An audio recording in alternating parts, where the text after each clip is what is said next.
Napapautog naman si Iroy. Ano naman, iyan naman dito kung sa mas.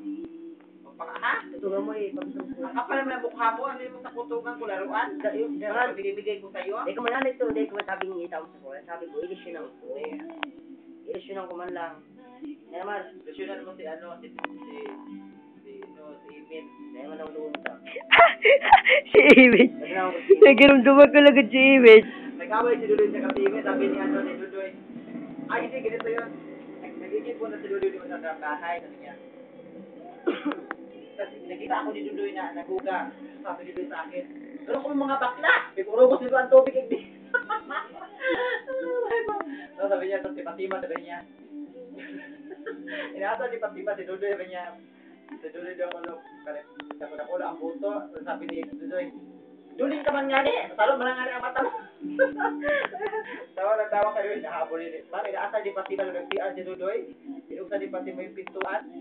Fatima, sino Fatima? Ano ka na mag-grade ng bulag? Ay. Sama ko lang daw kay Dudoy. Bungal ka mo, kakurutog din na mag-arabit sa tubig. Saan siya nung nagsagdog? Oo, siya nagsasabi ko, sabi niya. Tapos magsabi niya siya. Ito nga niya.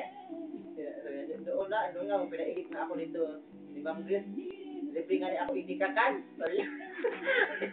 Sabi ko, maubos na nga yung ulam namin. Magkape ka na lang. Matawa ka sa kay Dudoy. Yeah, mayaman ko tayo ito. Yun talaga, ano, may pastuhan ba gada yan? Kung may mga inadalan niya, pinakamayaman niya si Chua. Si Jer! Sana mo si Jer! Yung kalugihan si Ma'am na, Pero mayaman naman ba gada ito? mayaman nga. May pas... Mga mana nila, kinuha na.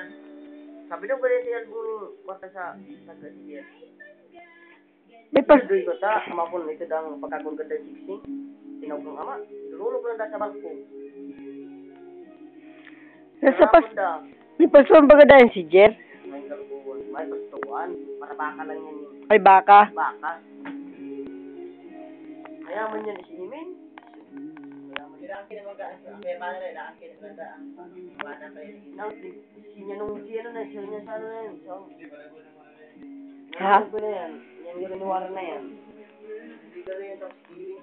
Iposta ka ba sa YouTube? Hati ka.